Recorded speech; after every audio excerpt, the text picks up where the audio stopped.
Leadership and Inability on the Titanic by Connor DeRocher, Megan Sheridan, and Andreana Moore. 1,517 passengers dead and only 705 survivors.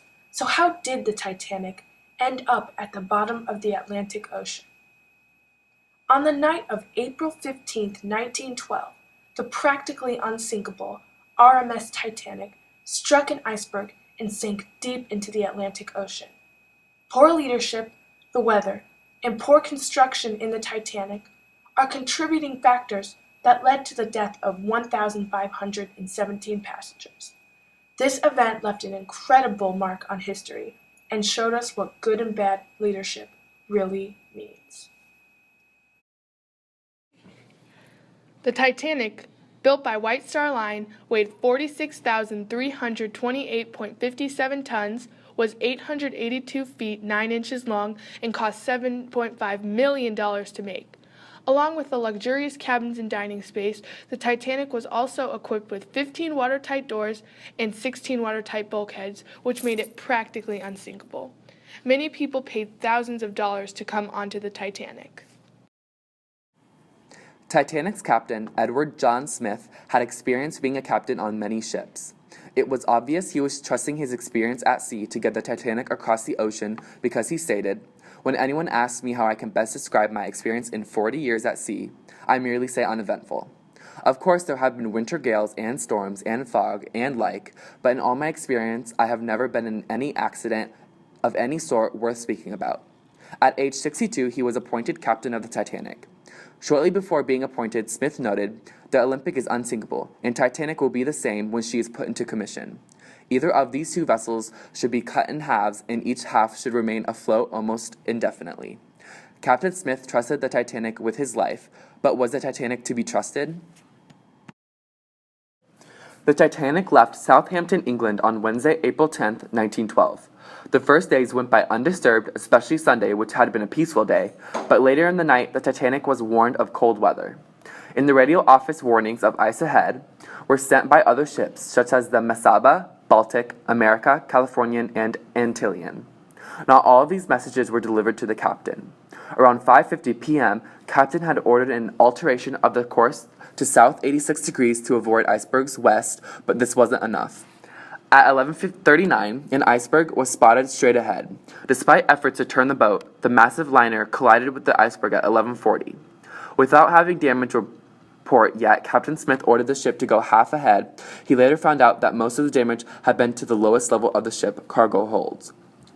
Going half speed ahead had increased the amount of water flowing through the bottom of the ship. 6 minutes later, at 11:53, Captain Smith commanded all stop. Sailors shouted for passengers to come to the deck. There were only enough lifeboats to hold 1,178 people at most, but there were 2,208 people on board. The Titanic needed help. Women and children were ordered onto the lifeboats first. SOS radio messages were sent to all the ships in the area, but there wasn't enough time. Around 2:20 a.m., the Titanic plunged into the Atlantic and disappeared. Many poor choices were made by the captain and crew that display inability and poor leadership. There should have been orders to slow down the ship, since there were warnings of ice, and the ice would be hard to spot anyway. The captain and crew ignored the warnings of ice and continued forward at full speed. After striking the iceberg, the captain ordered the ship to go half forward, but why? He hadn't received damage reports yet, so why did they continue to move forward and increase the amount of water flowing into the liner? The crew was so blinded by their opinion that the Titanic was unsinkable, they were unable to accept the fact that Titanic was damaged. Weather played a large part in the sinking too.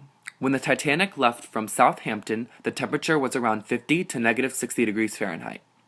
Throughout the span of 4 days, the temperature had dropped to below freezing. The lookouts would not be able to see any obstacles in the water until it was too late, since again there were no ripples in the water and they didn't have binoculars. The path of the Titanic and the path of the iceberg were in perfect alignment for the crash. In a time of struggle and conflict, a true leader is needed. The true leader on the Titanic was Margaret "Unsinkable Molly" Brown. Molly was an American human rights activist, philanthropist, and actress.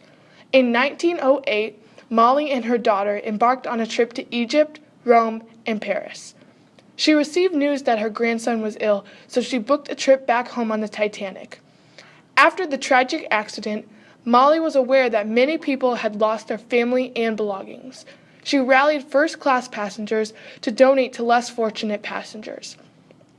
Before the ship reached New York, she had raised $10,000. She also organized the presentation of the Silver Cup to thank Captain Rostron for saving the survivors of the wreck. Even after being through the appalling accident, Molly Brown was able to find a way to help. The Titanic was built by Harland and Wolff, the shipbuilders for White Star Line, in Belfast, North Ireland. It took 3 years to build. Before the White Star Line's unsinkable ship set sail on its first and only voyage, high stakes and great plans went into its design and construction. White Star Line's chairman, J. Bruce Ismay, wanted to outshine competing business Cunard. He decided to make a ship based on size and luxury, not speed. Harland, Wolff, and Ismay, all contributors to the building of the Titanic, should have been more worried about getting passengers across the ocean than bedazzling the ship. Scientists have found many flaws in the Titanic's design. First of all, the Board of Trade did not have safety regulations for a ship that big. Scientists predict that the watertight doors contributed to the sinking instead of helping. The compartments kept the water in the bow of the ship, which caused the front of the ship to sink further than the rest of the ship. The watertight bulkheads in the ship were not tall enough to hold the water. If they would have been a few feet taller, they would have held all the water, but the water poured over them. A science experiment was taken from a metal in the Titanic. It was found that the steel had a high sulfur content. The high content of sulfur increases the brittleness of steel by disrupting the grain content, which means it breaks without significant deformation when subjected to distress. The White Star Line changed many things when building new vessels. There are many short and long-term effects of the Titanic. Many sculptors and builders have found better ways to build ships because of the Titanic. Radio-acoustic ranging navigation was invented, which allows modern ships to measure the depth of the ocean. Ships are also required to have enough lifeboats and life jackets to satisfy all of the people on the ship. At the 1948 Convention of Safety of Life at Sea, many other safety regulations were made. The United States government began the Ice Patrol so that ships traveling between England and the United States could be alerted of approaching ice fields. Ships are also required to have some operating communication systems 24 hours per day in case of an incoming distress signal from another ship. There are many things people today don't know about that led to the Titanic sinking on that dreadful night. Some of these things are that poor leadership, the weather, and the construction flaws in the ship led to the sinking. The sinking of the Titanic inspired many films, articles, books, school project, interest, and even inspired us to create this project. This event should be remembered forever, not only for its destruction, but for how it helped change transportation forever.